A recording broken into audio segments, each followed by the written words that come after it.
Hello, everyone. Happy New Year. Happy New Year! Happy 2025 to everyone across the land.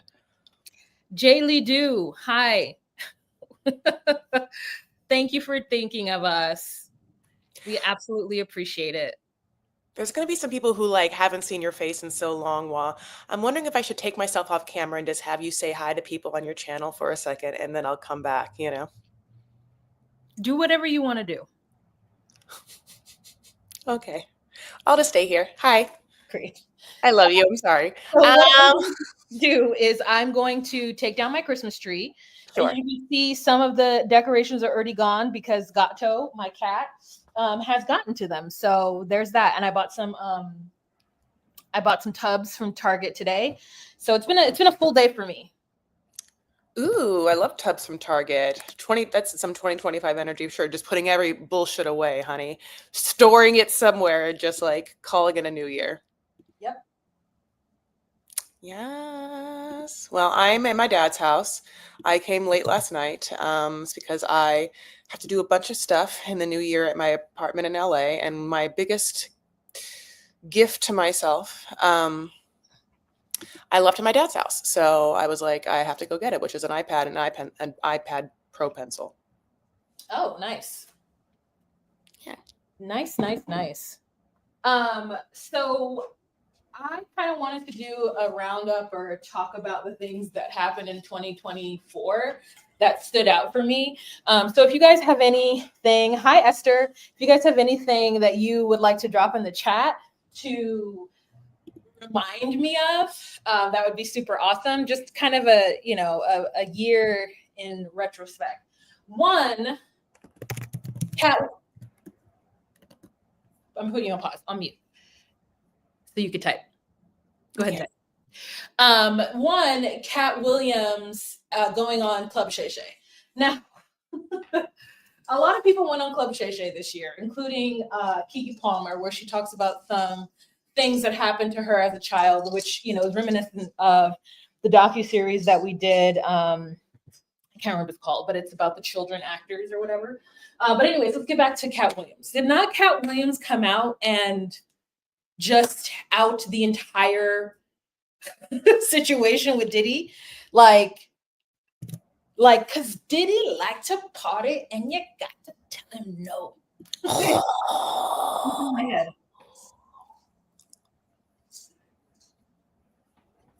Is in my head. What did you feel about that? I love that. I mean, and then later on, obviously what had happened from it, which is that he just got on top of something he knew was about to go down and then let it happen where he got to take the kind of credit for being the truth teller when obviously, the cops were, the feds were on Diddy. So when that happens, there's not much that you can get out of it. That's already things have been set into motion. So obviously people know. Here's the thing. I also love Cat Williams, right? If this was just something that happened, what a beautiful ornament that is from Belize. That's gorgeous. If this was just something that happened with another comic, I think it'd be interesting for sure. But I also have, a loyal love to this man for years where I've quoted him. You know what I'm saying? Where yeah.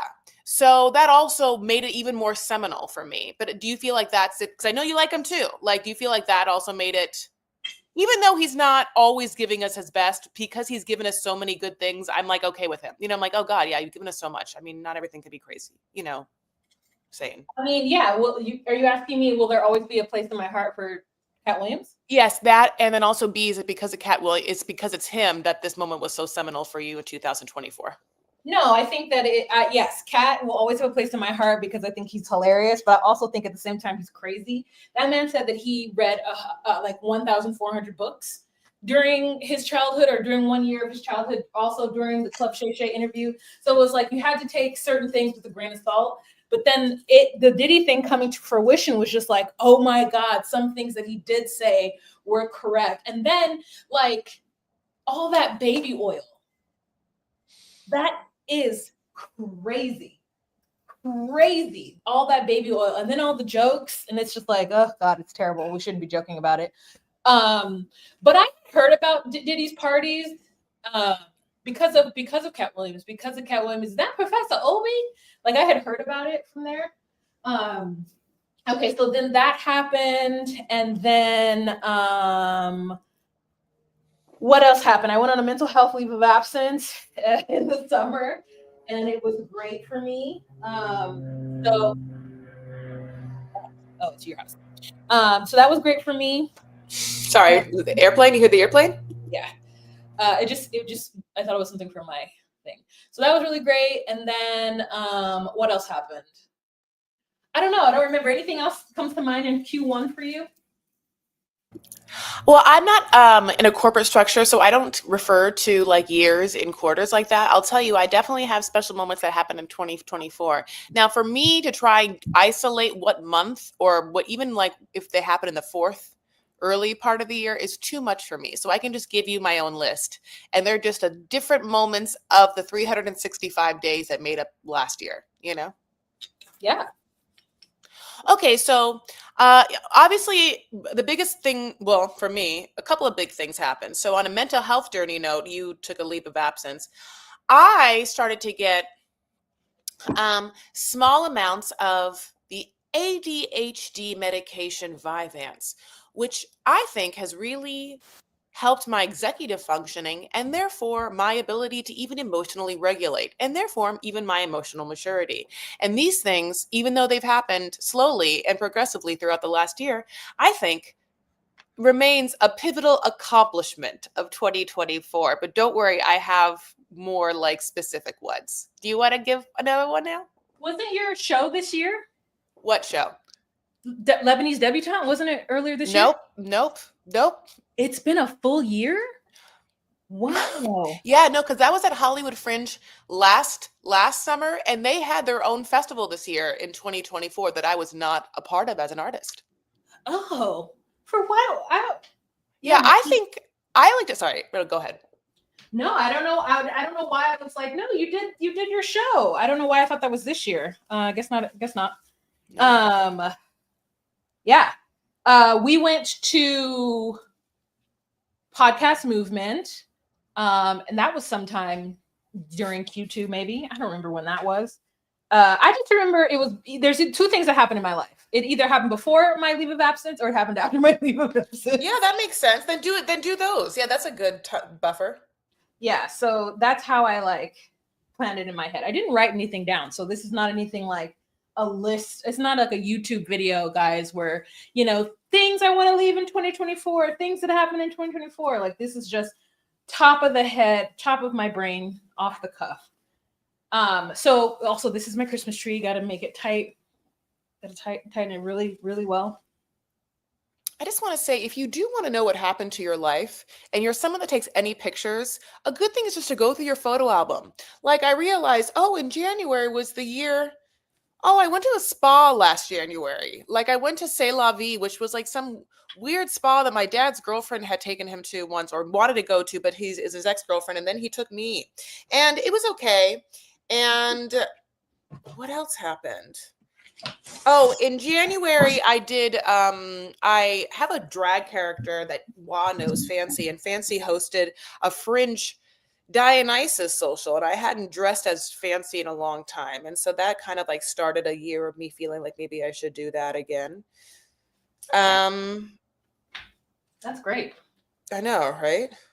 Yep.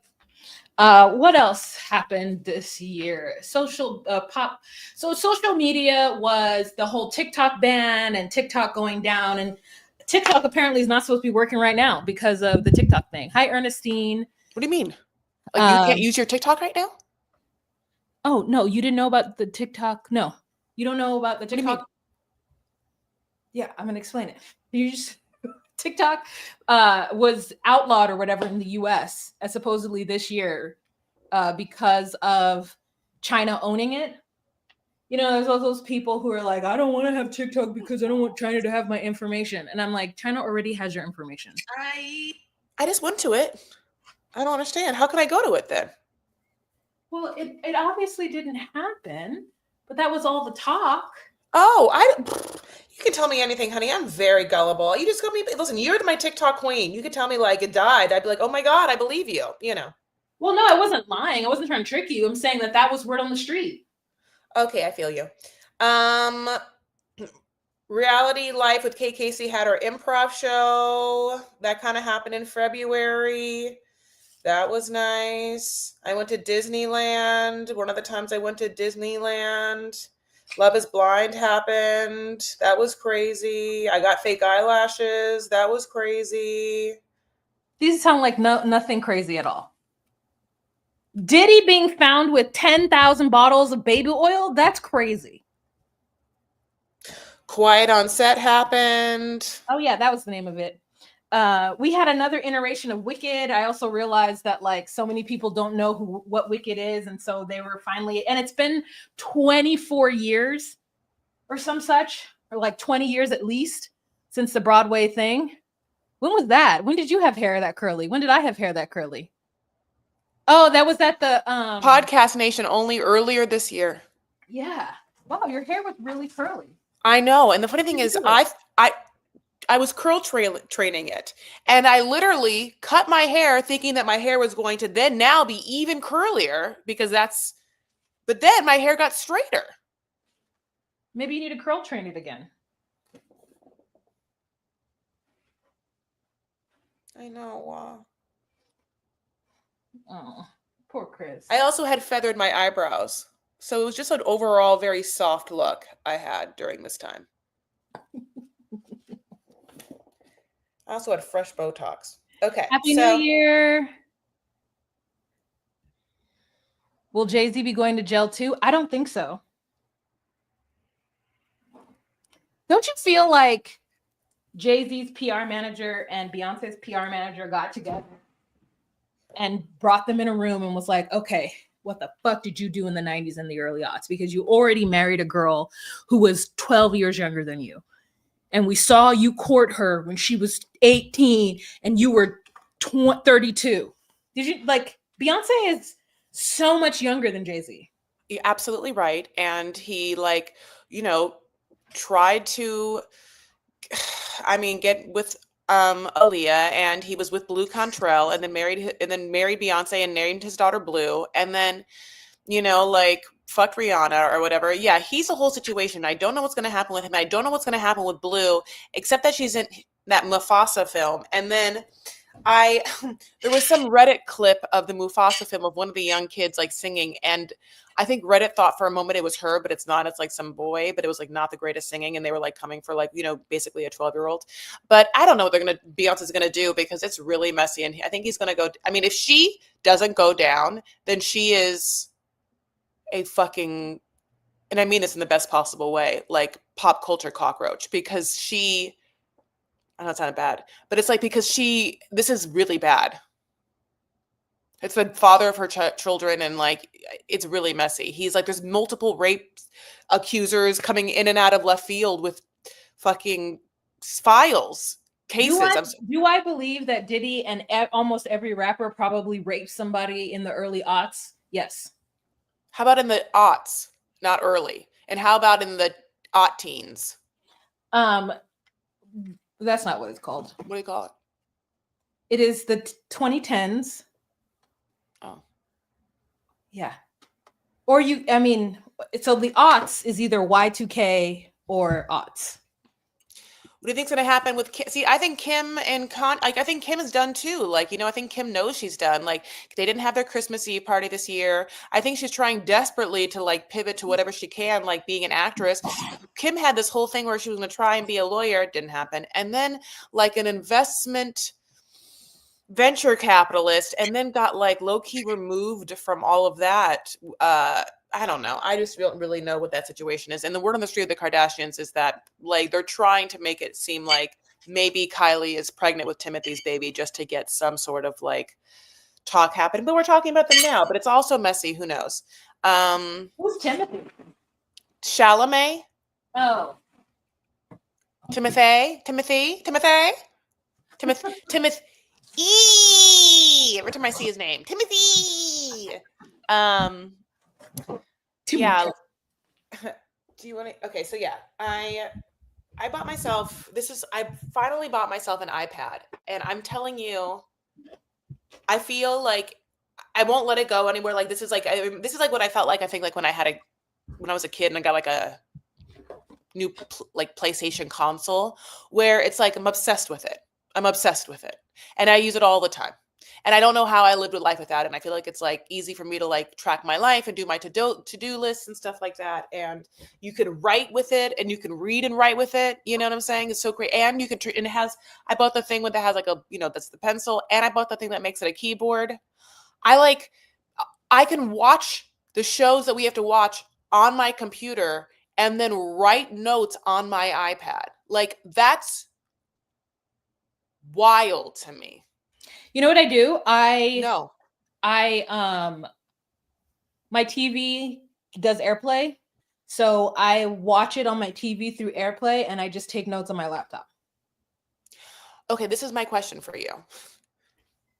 I guess I do that through screen sharing, but if I write notes, then the TV goes away to see my notes. Like my TV will show me my docs. No, because my TV is my second screen.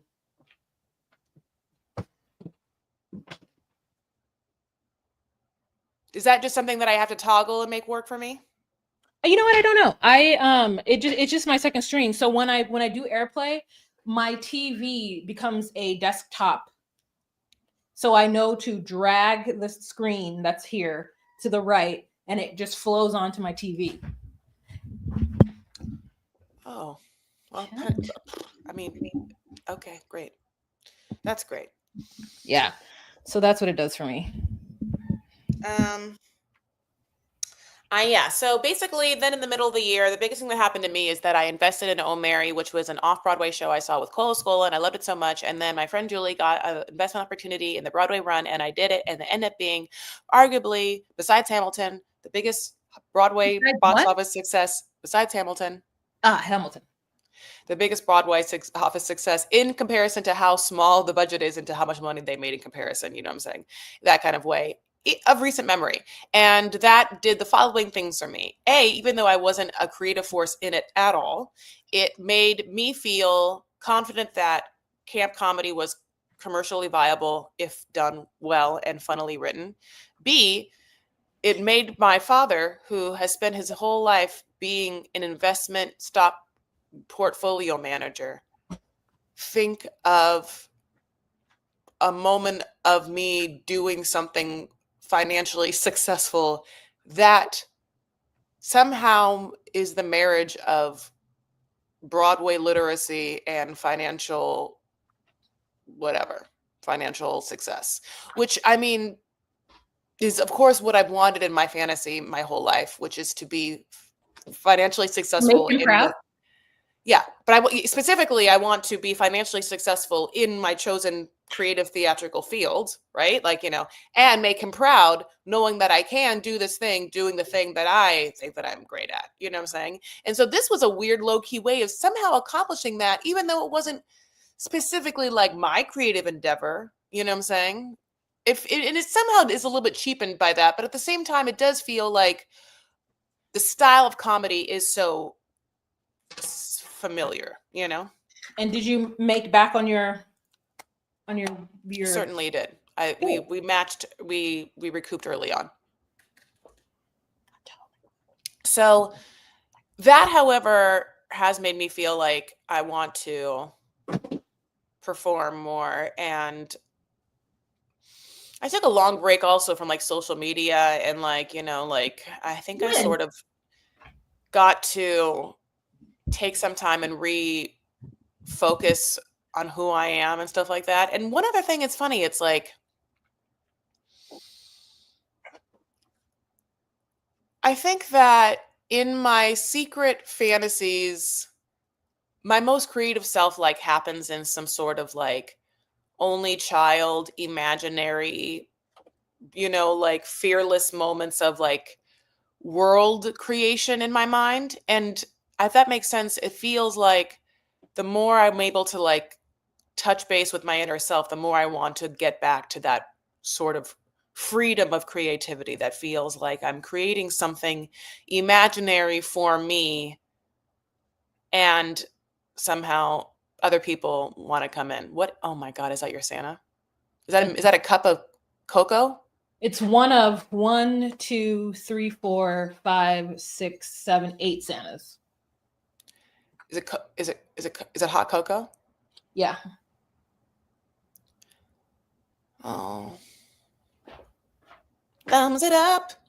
Okay. Can anyone online dating just be limited in 2025 so people go out more? Yeah, I think it's funny because I think that I have been seeing a lot more of like Eventbrite. There's a lot of dating, speed dating, comedy dating things. I think that. Have you guys gone to any comedy dating shows or speed dating events? I like that. Have you seen any of those while like around like either like I don't know in LA, and it happens on Eventbrite sometimes? No, I haven't seen it, but that doesn't mean it's not here. I can only concentrate on a few things at a time. Mm-hmm. Yeah. I only have that. My magic number is 3. I can only concentrate on 3 things at a time. So I have work, which is a huge one. So it's more like, it's not 33%. It is more like 50%. And then the other 2 things get broken up into 25%. So work is 50%. And then pole class is another 25%. Ooh. And then podcasting is that other thing.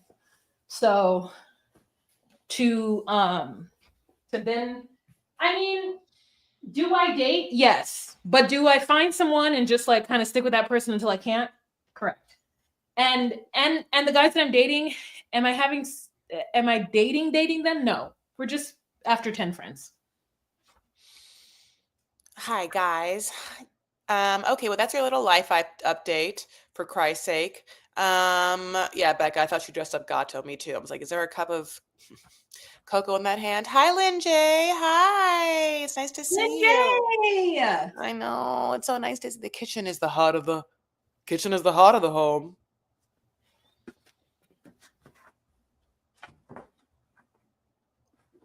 Oh, don't worry. There's more. What? I said, oh, don't worry, there's more. I'm sure there is. I did some major cleaning. So yeah, basically, so that happened. And then I dealt with like hurting my back and just like doing a bunch of like health stuff and sort of reevaluating my life. Wah said something to me that was so powerful and really, I think, positive about something that like I ruminated on, and like I feel like it helped me in the momentum of the past like 2 months, which I'm going to share, which is great. I mean, I don't think I'll be upset. Which is basically, you said, sometimes, and I get like a lot of people do this, like people love to be comfortable. And I think that people can be somewhat preoccupied with, and I know I am, like feelings of like being comfortable. And then therefore it keeps me from, now these parts she didn't say, but this part is what like I feel like being too comfortable or feeling like that can keep me paralyzed in situations and or keep me from growing or evolving, and I know why I do it. It made super like fast connections to, hi babe. I'm like showing me like an espresso. Can't wait to see it. Oh, you're talking to me when you said hi babe. Yeah, I wanted to see like if you were like, what were you distracting you? Should I stop doing what I'm doing? No, I was gonna say like if you're gonna show us something. I Because I thought, because you were showing us like the ornaments I'm before. not showing anything. I'm gonna clear off the top of this to get all. Okay, I love you. Don't worry about it then. I'm just being ADHD, and I was just thought I was gonna see something exciting. Not that I'm not seeing something exciting. All this to say, Wah said that, and then I said, yeah, I know why. I know why I like am someone who's like a creature of comfort, and like, and it happens in a lot of ways. A, I comfort eat, and B, I tend to, again, not make major moves that would be upsetting or uncomfortable because I have an undue preoccupation with feeling safe or comfortable, because there were minute moments, but a long time ago in my childhood, that I didn't feel so way. And so now I luxuriate in them to the point of almost being overindulgent and, again, inhibiting my own growth. So I am so, how do I say this? I'm so invigorated by the challenge of pushing myself out of my comfort zone. And I can already feel in ways in which knowing that I have to move and I have action. And I'm like shocked and petrified, and also like I'll have a lot more hope than I've had in a long time. Oh, great. I know. I am one who I feel like I'm rarely ever comfortable. And I think one of the things that I did learn from you is kind of how to do that. But there's also a lot of guilt that comes with it for me, because growing up, it always felt like I had to deserve things. And that ties into like my really strong work ethic and how I think that I am going through stuff too, but I push it aside a lot of the times in order to be able to deserve or earn whatever it is that I need. And I'm also someone who I want to be relied on, but I don't think that I do. Like, I think that I become angry with people because they then rely on me too much. And then I don't know. I was talking to my therapist about this, and I was like, it feels like everyone is just so comfortable showing up like who they are, and just showing up like in whatever sense and whatever word, like, I don't know, at my job, for example, people just not doing their best. Or like being like, oh, well, somebody else will do it. I don't have that. I don't have the, oh, well, someone else will do it. Or, that makes me uncomfortable, so I'm not going to do it. I always go towards the hard thing, because I always think there'll be like some big reward, but has there been besides my stress? So like I'm in a place of reevaluating that and showing up and being available less for people than, and even if my showing up wasn't the best for them because I'm a nightmare, I'm like trying to figure out how I can like back out of that and whatnot. But anyways, so yeah, I one of the things that I want to take into 2025 is taking care of myself and saying no to things and to people. And that feels good. Yeah. Do you feel like you don't, and this doesn't feel like you, but do you feel like do you need a script to say no to people sometimes, because in the moment you get anxious and you say yes? No, I need I can say no. It's just that I don't know. Sometimes I think I don't understand other people's emotional grid. Like I can if I really sit down and think about it. But when I say no, everyone's like, "Oh, well, that was mean," and I'm like, "Okay, like, okay, I don't understand. Okay, it was mean. I'm sorry that you feel like it was mean, but like, I don't know." I'm working through it with my therapist, so I don't know how to put it into words, but mainly what it is that I feel like people get to show up however, and I really make an effort to show up proper. And I feel like if I step out of line or I do something, then I'm wrong, and no one else is like, I don't know. Well, Becca wants to say good job, Wah. Here's the thing, Wah's working through it. Like we're in progress, so you don't have to give us an answer. But you do have to give us Paula an answer about this, because I don't know, she's definitely not talking to me. Paula, girl, no. Did you finish that crochet blanket? What? Girl, it is in my closet, half finished right now. Now. What? Thank you for remembering that, Paula. Thank you for remembering that I tried to crochet earlier this year and did not. I don't even remember that. That's you crazy. Crocheted? Yeah. Where?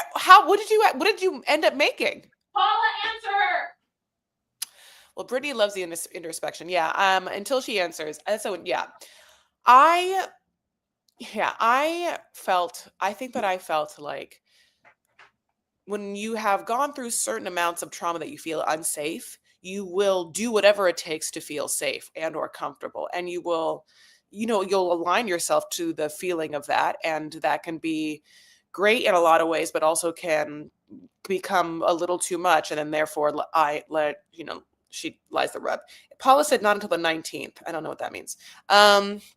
So I'm excited though. I went back and took some new classes. I took improv classes and at a theater in Los Angeles that is like really easy for me, which is nice. I don't have to worry about certain things.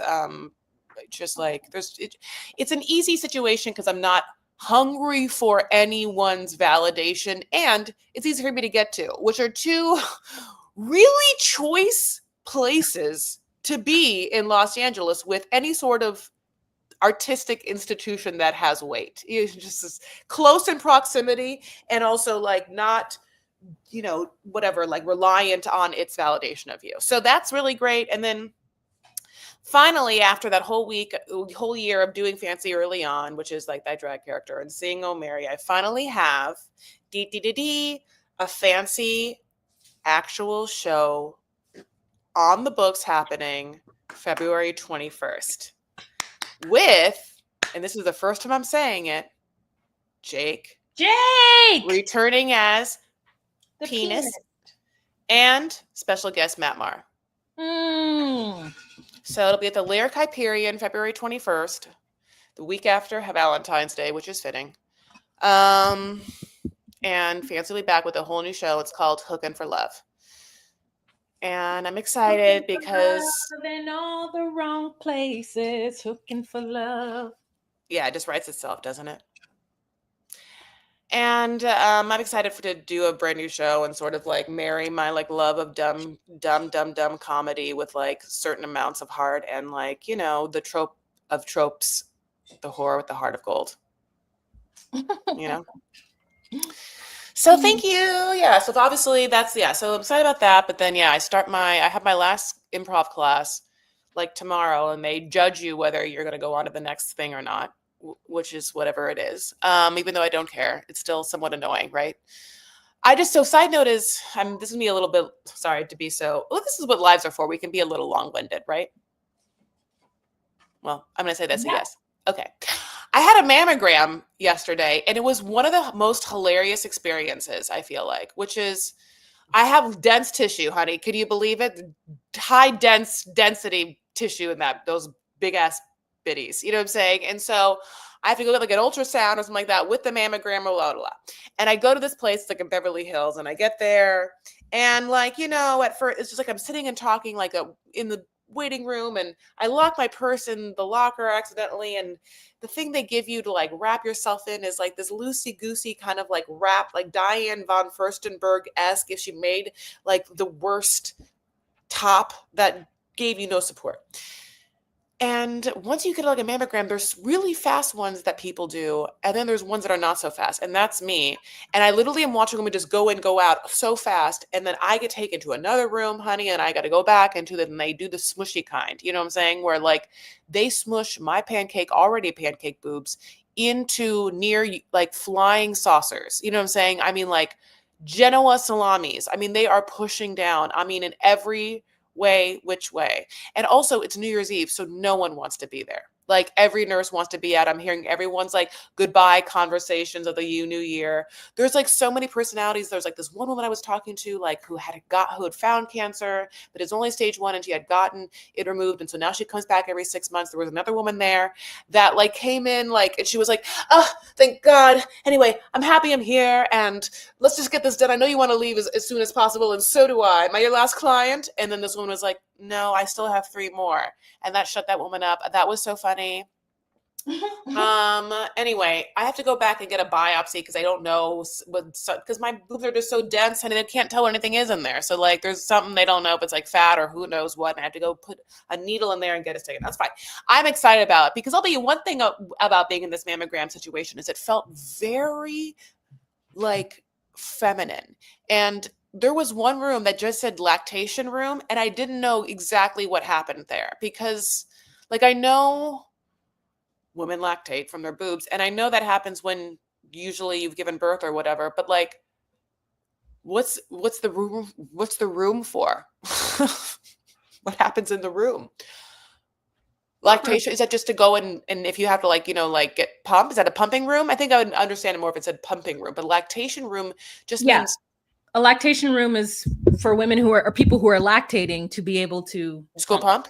Mm-hmm. Okay. Well, it felt mysterious and nonetheless. And then there was one lady there that I think was an OF model just by the shape of her. And I wanted to ask all the questions, but I couldn't ask any questions. Yeah, no. I know.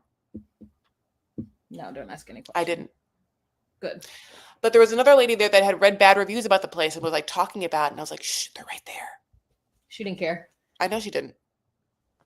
I was like, it's not your boobs. Not your small ass boobs are going to be squeezing, honey, like in a fucking machine in 2 goddamn seconds. And they squeeze it from every side. Oh. They squeeze it from every side. So it's beautiful being a woman and taking care of yourself. And yeah, so like, I just think it's so funny that I got it done on like the 31st. I was like, please, I can't. Completed for the year. I did not get a mammogram. I did not get a pap smear. At all this year? No, it's like once every 5 years or something. They told me. But not the pap smear though, right, babe? Isn't the pap smear after a certain age all the time? Once every 5 years, she told me. Oh. So I'm gonna do that's fine. And then what did I do? I always go to the doctor a lot. Like if the slightest inconvenience, I'm like, oh yeah, I'm gonna go to the doctor and see what's going on. Good. I love that for you. I feel like you take care of yourself well. Yeah, but then the bills come and I'm like, oh, why? I have insurance. And they're like, yeah, this is what's left. And I'm like, oh. So I gotta stop doing that because then it sneaks up on me. But yeah, no, I did my therapy thing this year. That's the biggest thing that I did was go get a therapist and figure out that so that I can talk through some of the things that I'm feeling. Yeah. So owe a lot of taxes. Finally did my taxes for the last 2 years since I've been in Minneapolis, and that sucked. But yeah. I am going into this year taking care of health. Number one. So I'm changing it from 50% to 25, 10, 25, 25 to more of 33% for each thing. Good. So yeah. And then I am going to figure out, I'm gonna see if I can get like a part-time job, but I don't know. I just like, for me, one source of income feels weird. And I've had one source of income like for a while now. And prior to that, I had YouTube as my second source of income. And now I'm just like, I need another source of income. I don't like only having one source. So I'm trying to figure out how I can like bar back or bartend at the local Lush club. See if they need some support in that. And it's a gay bar and they do drag there. So I want to like figure out the drag scene here and kind of get involved in that and see what I can do so that, because I was going to try to get a job like at Home Depot or something, but then I was like, oh, I need to get a job where I'm still doing something towards like my career of entertainment in general. And so, yeah, that's what I'm going to kind of do. I mean, I literally love that. And, I love that for you. Did you ever figure out what kind of porn Gino said he likes? What do we think? Oh, girl, I do not know. Sloppy BJs. If you have a normal pap, it's every 5 years. Yeah, that's lit. I have a normal one, so it's every 5 years. I'm sorry, I'm just putting I'm going to put a new charger on. 1 second.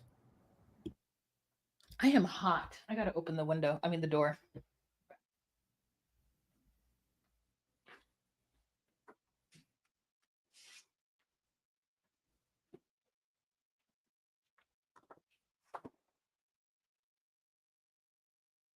Woo!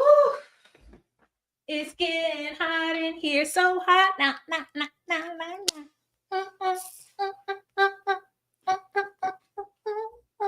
So I have in my bedroom, I have got a duvet and I've got curtains that I need to take down. The duvet, I wish there was like a January themed besides like winter theme, you know what I mean?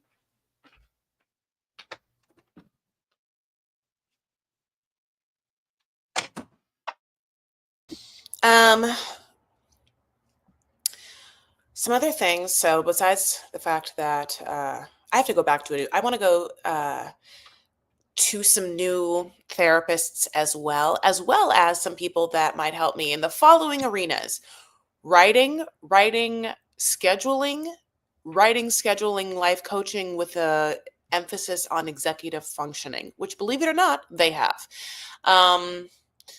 I really want to write more, and for some reason, the only thing I can write is fun, dumb, campy sketches with fancy. And what feels overwhelming to write is like something with a lot of structure in a narrative way.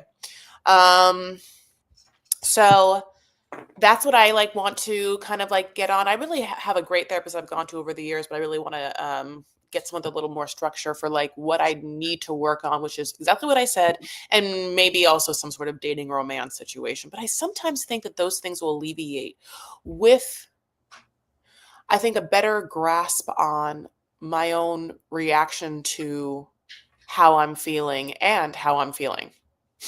You know what I'm saying? I know that sounds crazy, like how I'm feeling and then my reaction to how I'm feeling, which is sometimes insecure or have like insecure attachment and stuff like that. I think that if I was able to work on feeling more secure as a person and understanding my tendencies because of perhaps like habits and, you know, maybe some inner child work or whatever. I have lots of friends, honey, that have been talking to me about them tapping. And I'm not talking about Savion Glover. I'm talking about tapping. Oh. Anyway, that's a thing. Gotta love those chairs. Never mind. I don't know what I'm saying. I'm just getting back into the conversation. Go ahead. So yeah, I'm so excited because I'm about to jump into, again, another Chekhov intensive, and I have like, I'm doing Olia from Three Sisters, and I feel so at first like inspired by this. At first I was like, oh my God, Olia, which is a role I did in college, and I'm always kind of like, Olia feels a little sad and a little depressing to me, but at the same time, I think that she's actually one of the best characters, and I think that I've just like not understood her until recently, and now I feel a great connection. I'm excited to do this scene, and yeah, excited to do that show. I feel great about 2025. You know, I feel like anything has to be better than 2020 to 2024 December, in the sense of where the world went and where we were forced to follow from COVID on. Oh yeah. Palestine, this happened this year. Gosh, so many like tragedies in the world have occurred this year. And it's interesting because I had a friend once tell me, like, I was like, isn't this exciting? Like, not talking about like overseas things, but I was talking to a friend and I was like, we are living in a noteworthy historical time. Even though like all these terrible things are happening to Black people publicly, but it's like from George Floyd. Lisa, I live in Minneapolis now. I've lived in Minneapolis since November of 22. Yeah, so I don't live with my family anymore. I'm by myself. So, but like, it's just, we're in such a noteworthy time of history, and you can say that, like, you know, most decades are, but I think socially and how we're kind of waking up to a lot of rape culture that we're stewed into. And I think that those are really important things. Like as a person who wants to entertain, and as I hate to say as an actor, because I actually haven't acted in so long that I feel like a fake Rooney saying it, but in my heart, that's what I am. I long to take in the things that are happening around me to utilize them towards my craft. And I think that, you know, hearing people's experiences and, you know, of whatnot, because like, being here and having like white people tell me that, like, oh my God, I was so scared because of the way that like the city was burning and like, you know, and people were rioting. And I'm like, oh, this is the first time you're so scared, you know? And it's just like such a different experience. But for me to be like, what does that feel like to not have that? What does it feel like to be that innocent? Like that's, and appreciate like where they're coming from. And because like I lived through the LA riots, like, you know, and so like I remember Rodney King. I remember that vividly. And I remember my dad explaining to me that like the LAPD wasn't shit. and that you need to be careful, and like teaching my brother how to behave. And so it's always to soak in other people's experiences and to see life from where they come from is just such a benefit for me. And I often lean into that. And I need to start like figuring out how I can lean into it, but then like share it somehow creatively. So yeah, it's like I'm doing half the work of an artist. Like I'm paying attention to what's going on around me. I'm trying to soak in and get the people's point of views, but at the same time, I'm not doing anything with it. So we've had a lot happen this year. It's been a lot. And I like how every year I grow less and less, I think, conservative with my opinions about how things should be and the way people should behave. And I think that 90 Day Fiance kind of helps with that. Yes, I come on here and I judge them for choices that they make. Yeah, and it's funny and it's whatnot. But like my life is just not filled with as much calamity as the people around me. And so it's easy for me to make fun of it because I don't understand it from a like personal perspective. But yeah, I find the human experience very interesting. And maybe that's another thing with me, like running away from comfort sometimes, is that am I living, am I human, am I experiencing if I'm not uncomfortable, and if I don't feel pressure, like I don't want to feel it all the time, but I think it's a part of life to feel pressure and to feel like things need to, it's a part of it. And so for like, I can't hide from it. I have to kind of boldly go into it and manage myself through it. Yes, that's how I feel. Yeah, and manage myself through it and not expect people around me to kind of make it so that I'm comfortable. Like that's one thing I'm learning, is that like my experience is my experience. I have control of that. I'm not a child. And so yeah, you have the right to rest as well. And Becca, that is the thing, is that I don't know how to do that. And so when I try to do it, it feels like I'm giving up, or it feels like I'm not supporting, or it feels like, something other than what it is, which is me just like being like, no, not today. So anyways, that's some of the thoughts that I think.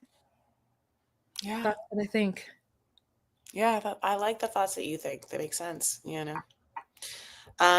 Yeah, I feel like when you said that, it's like that's how I feel about going into dating. I know I'm gonna have to like work on myself and then go into a situation and manage myself better. You know what I'm saying? Like, I think, which is my own thing about that, and also other things. I think that I know that I'm a highly reactive person. So my own reactions, are what I have control over. And it's funny how innate and fast they are, and so you really have a hard time in the moment being cognizant of it being, too much for you, or not, that you're assigning too much importance to this, or how people are going to take it, because it just happens really fast, because you don't know if it's, you're just having it, and then you're like, oh, people might take your reaction as being like anger, but you might just be having a big reaction to something that's shocking or surprising to me or whatever. At the same time, I didn't want to have big reactions because, for instance, when I'm driving, like when you're in traffic in LA, it's like a shitty time to be a highly reactive person. In fact, it's a very good time to be in complete control and manage your expectations and your reactions, where you're just breathing and letting things happen, radically accepting whatever it is. If this person, Yeah, I hate getting out of the car and having jaw tension. So how I've managed that in the past is like, I cannot be right on time for anything. Like I've got to be at least 30 minutes early so that I'm not. And then if I'm not on time 30 minutes early, I say to myself, Wahima, you didn't leave the house 30 minutes early. So there is no reason for you to take that out on your jaw. You didn't hold it. Yeah, because I'm like tension. So I'm like, you didn't leave. So now you just have to accept the fact that you didn't do the thing that you were supposed to do in order to make the situation calm for you. So it's no one else's issue but yours. Yes. And so like that's when I just relax. I'm no longer trying to speed and weave through traffic. I'm like, I will get there when I get there. Because you never know. There's always so many unknowns. Like the moment you're like, oh, I can get there in 30 minutes, it's okay. that's when some shenanigans occurs, and then you're wildly late, and then you have to be that person. So anyways. God. From your lips to God's ears. I'm going to tell you this right now. That's exactly what happened. So I think I've like said this in Broken Stories, but let me just say this. I was supposed to go to this mammogram on December 15th, and I was late to the appointment, and then I had to reschedule it for December 31st. And then I was in my dad's house, and I had to pack up my entire life and then go back up to LA, not only just in time for this appointment, which I'd already missed before and had to get rescheduled, but for the next like month of my life. And so I had to turn down Christmas, and I wanted to like clean up the house. So I tried to do all that. And then I packed the car, but I was running late because I knew I'd be there exactly at like the time it was started. And I left knowing that my iPad was still at my dad's house. And instead of like being freaking out about it, I just got in my car and was like, you'll go get that iPad some other time. And she did. She went and did her mammogram, went back up to her apartment, did the things she had to do, cash a check, pay her rent, bring all her laundry up there, took a nap, ate food, and then when traffic died down, she drove right back down to Orange County, spent the night, and she got her iPad. And so when she goes back up to, for the rest of the month, she has it because it's like I have to do so much. I'm in the knee deeps of like intense scriptural analysis for Russian theater. And I have to be like taking notes and reading different translations and uncovering things and all this stuff. Like I need it. You know what I'm saying? Hi guys. Oh my God, Chris, it's been such a long time. Hello, how are you? Yeah. We are, oh my God, I can't believe it's still my picture from Lebanese debutante. That was 2 years ago. Yay. We are broadcasting from 2 YouTube channels at this very moment, or this is what we're assuming is happening. One from the DocuSweeties, which of course is the podcast that Wah and I host. The second from Wah's lovely YouTube channel herself. So if you are part of this live, you might be privy to one set of comments or another. I'm in school. Yeah, I'm just so young, just like a little young baby, just like still like, what am I going to major in? Like where's class commons, what's happening at the bookstore? Yeah, I love the different seasons. I love it. I don't love the fact that it gets dark early, which is something that it did in New York City. Like in New York City, it would be dark by 4. What time? It's not quite dark yet, but it's almost 5. So yeah, I do that. Now, here's the thing that Minnesota is annoying for is that the winter lasts for the cold season lasts for 6 months.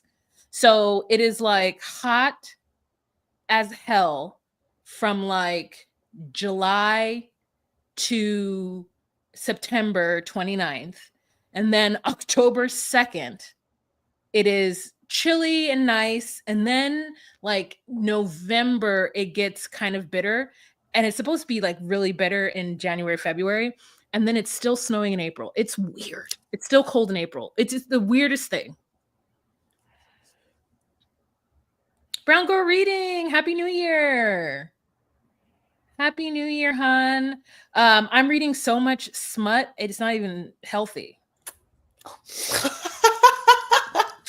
Brown Girl Reading. That's so funny. Thank you.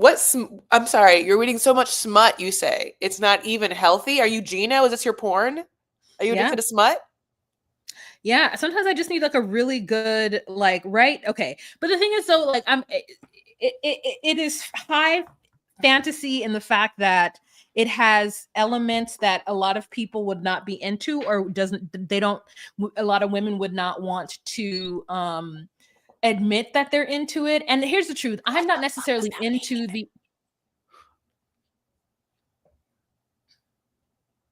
what do they not want to admit? What fantasies do No, I'm going to say it in my own good time. You're not going to force me. You're going to sit back. You're going to let me finish my sentence. That's my hard line. I have curtains I need to take down.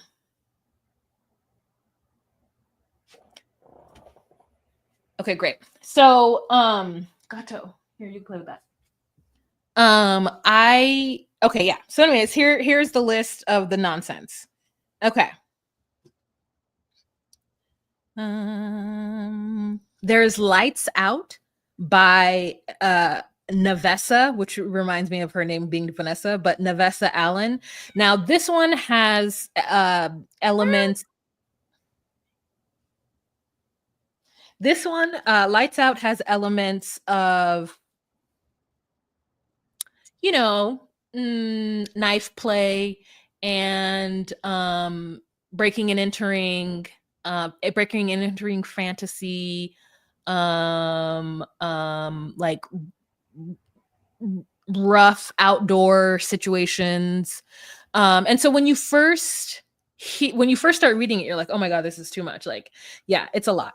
And then there's Grimstone, which is like maybe a ghost, like round the way girl, like having sex with her like weirdo doctor neighbor. She doesn't know if he like killed his wife, doesn't know what he did, but you know, he gets her off. And then there is Behind the Scenes, which now, brown girl reading, this might be up your alley. I don't know what you read, but this is a Black couple. So it's finally some like Black romance fantasy, which I rarely ever get.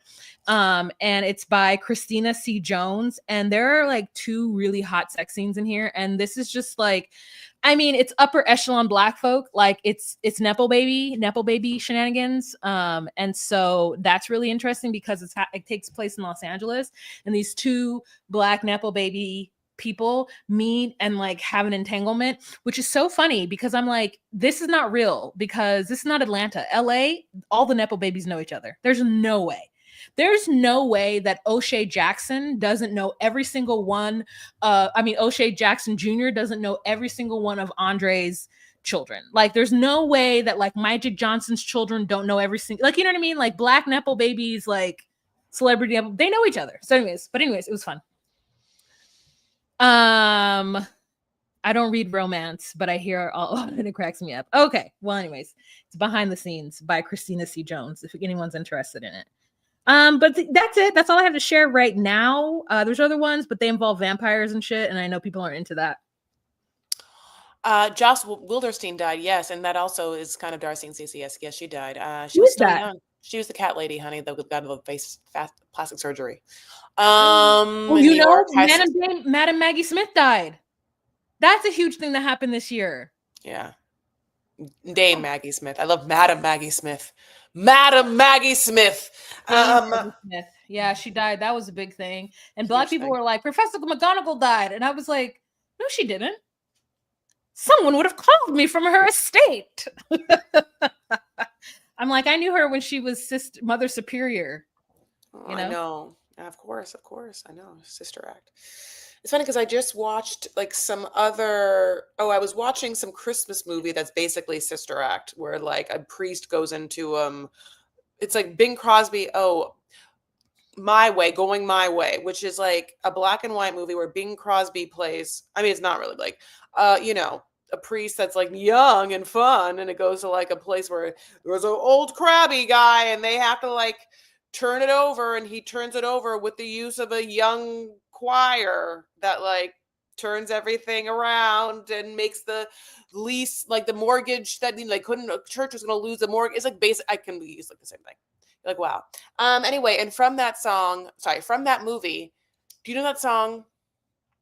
Would you like to swing on a star, carry moonbeams home in a jar? Oh yeah, is that from Annie? Better off as you are. What? I feel like that sounds like it's in Annie. Oh no, Annie. I don't think it's an Annie, but it's from this movie. Or would you like to be a mule? A mule is an animal. Anyway, okay, so but yeah, yeah. I mean, can you believe it? It's here, 2025. I'm excited for it. I'm excited for all of our new podcast graphics to be up. I'm excited we're going to go to podcast movement again with all of our friends in March in Chicago. That'll be exciting. We have I just can't wait to see what fun things are on the docket, and I'm so happy and proud of us because we really took and have been taking with open hearts and open minds, as much energy we can to do the best we can for ourselves as podcasts and our own mental health. And we're going through it and learning and applying, what we learned is get better and better. That's why I feel like, all we can hope for is to evolve as humans and be better versions of ourselves. You're the snake. I don't know what that means, but now I want to know. Oh, Chinese calendar, the lunar moons 2025 is year of the snake. Okay, what is it? I mean, I gotta look. I guess I want to know what that means and what that means for me. Oh, I don't know. You would have to look up and see what year. I'm a dog. Oh, okay. Are we all dogs? Aren't you a dog? I don't think so. Okay. I thought I was a pig. Oh. Chris, can I say that I really love all that you guys do? You guys are the best. Oh, thank you. Thank you so much. We love, we really love, well, obviously our own voices. Just kidding. No, we love each other. Ha ha ha. We love connecting and talking to you guys. And I think that for both of us who started off on YouTube, it's really fun to interact with a bunch of comments in real time. And as fun it is to just break down a television show with each other in the blind, podcast sphere that is an RSS feed going out into nothing. It's also lovely to just like have instantaneous feedback, I'm a dog, 82. I think I'm a dog too, Jalen. I think it's So then, 82 yeah. all dogs. Maybe that's what maybe I am then. I thought I was pig. I don't know why. Honey, rough. So what does it mean for us then? Okay, let's just look and see what snakes mean for, right? Year of snake for dogs. Gato, you're gonna fall. You're gonna fall. Go get him. Jeez. Just to be able to touch something you shouldn't be touching in the first place, huh? Stressing me out for no bloody reason.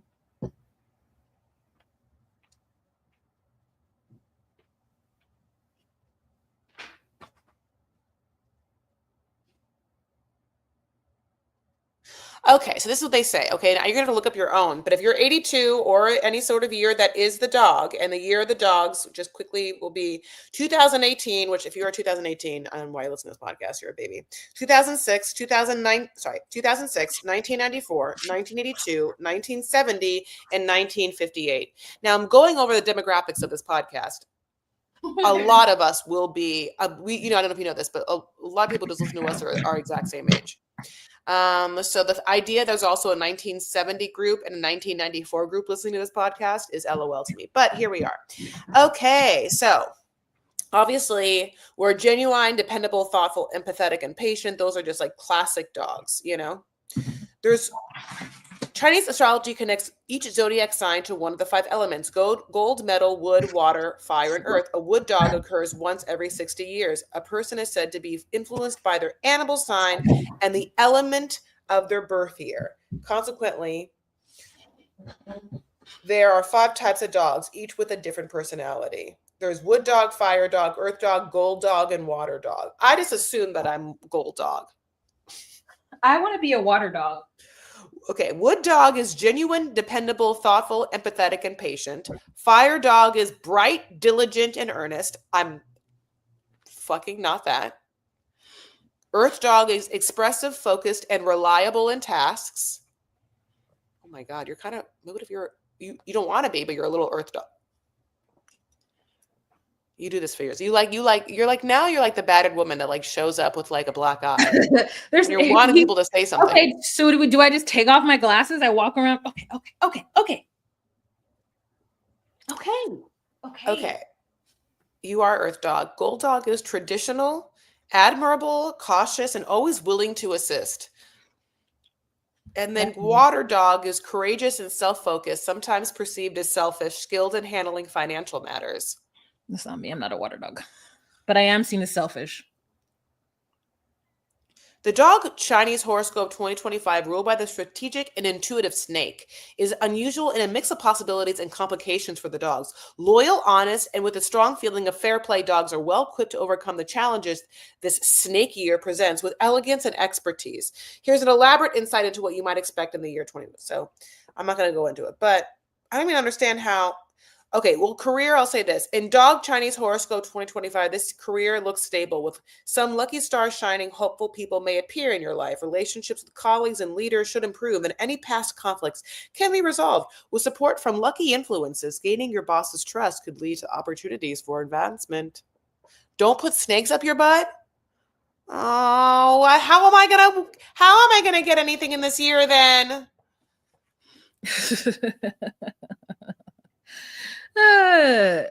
Did you read my evidence-based facts on butt foreign bodies?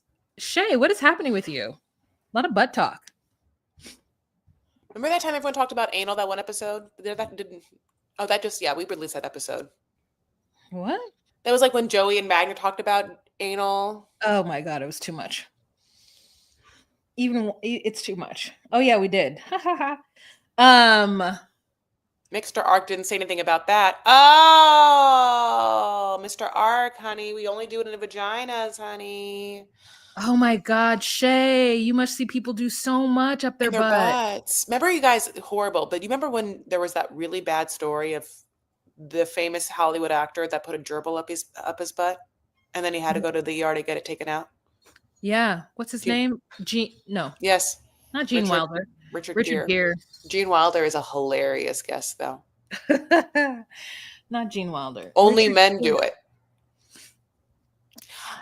Well, you know, it's interesting because it's like men have a prostate up there, but women love anal sex. Not me, but women love parts of it. So somehow women are not as dumb.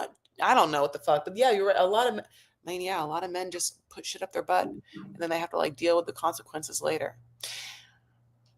Oh my God. You know, it's also interesting, whippets and butt stuff. Anyway, but let's not talk about that. How was your night last night? It was good. I just watched Straight Outta Compton, and I also watched something else. Oh, I started watching Interstellar. I just wanted to like watch something that was gonna make me calm. Which Straight Outta Compton didn't make me calm. It was well done though. I forget how well done it was, and it's because Ice Cube and a lot of good production people were involved to make sure that they told a concise story. They told a story of the band simultaneously telling the story of like LA hip hop, as well as telling the story of like three friends. And so it's just like so well done in the way that they told all of those things. And it's very nostalgic for me because I love West Coast, specifically Southern California West Coast rap. And it makes me wish that there are more movies. Like, give me a DJ Quick movie. Give me a, give me movies. You can give me movies about Northern California people too. I'll accept. But it just like the music was just so prolific. And even though I didn't listen to it because they were talking really like, it felt like it has a lot of massage noir in it. Massage noir, no. Not the word. I loved it. I was like, yeah, like it's misogynistic noir. I love the idea. Yeah, that is it. But I don't think I'm saying it right. It's misogynistic noir. It's like basically where like black men are just like really shitty to black women. But it's again take it into grain. It is an experience. But yeah. Well, I love that. Yeah, I ended up again driving back to pick up my iPads. I knew I needed it and watched like this Broadway thing with my dad on TV. Went to bed exactly at midnight, and I woke up and I heard about the tragedy that happened in New Orleans, which is really sad. And I love New Orleans, and like I can't imagine it's like partying on Bourbon Street and then just like having a crazy person run through the area and like 10 people died. And so anyway, having said that, my heart goes out to them. I had a very chill New Orleans, a New Year's. Today has been great because we just get to do this live. We're going to record some stuff later, and you're cleaning up literally the new year. I'm like doing a bunch of laundry, go back up to LA and start again. Can you believe it? Yeah, no, it's, yeah. And you have the cutest little gift. I love Gato. I'm like so happy that you got him, that you gatoed him, or did he gato you? You know what I'm saying? He bites me. I know he does. But you know what? You've always liked to be a little roast. Oh. All the best, Lisa. That's huge, Lisa. Oh, I need to have heart surgery, my sweetheart. I'm so sorry. That must be really, really scary to think about. I hope that you feel really, I'm sure you feel confident in your doctors because I've talked to you a lot and you're very smart. So I'm sure you found good people, but if not, make sure that you feel really confident. Go to whoever you want, ask all the questions you want, get an advocate if you feel like for any reason you're being, I don't know, not heard for any reason. You know that. Are advocates free? An advocate, I don't know if advocates are free, but I do know that they exist. I do know that even like, I mean, I know that they are specific people that do have like accreditations, but I also just can assume that you could also just bring in like a sister or a friend that like I thought is that able was to, like part of the service of doctoring. you know, when you like deal, like when you like have I think like when you have a cancer, you have to talk about your health. Sometimes the experience can be so traumatic. It's like to be and of yourself, to really have your whole mind and just have someone there to kind of like be asking the questions you might not feel like you are embarrassed to ask or whatever the fuck it is. It's just like really, I don't know, can be really good for some people who might need that. I don't know. And then Okay. Shay's a good doctor. So like, yeah, agree. Can be a family. Okay. All that to say, shall we leave you all? Shall we say thank you so much for joining us on this live? And obviously we're incredibly thankful that you have, because everyone here has like literally been hanging out with us, you know, in some way or another, and you all for years. So like, thank you so much for showing up, and Happy New Year to you all. Yeah. Thanks guys so much for joining. We hope that you'll check out our podcast, DocuSweeties. I know a lot of you are like, oh my God, I haven't seen you in so long. And that's because we have a podcast now. And so hopefully you will figure out how to get it onto YouTube a little bit better, or figure out what we're going to do with that. And then you'll be able to see us there. But we do hope that you have a happy new year, and that I mean, I know it feels like cliche to say whatever your resolutions are, I'm going to do this, I'm going to do that. I just know you can start that at any time. And it doesn't have to be something that you start today or tomorrow or this week. It could be anytime you're ready to start it. So Sorry. Thank you, Teresa. Goddard just wanted to say something too. I just wanted to tell him I heard him. Maybe he's hungry. Oh, we'll see. I'll feed him. All right, you guys. Thank you so much for joining us, and we'll talk to you later. Bye. Bye.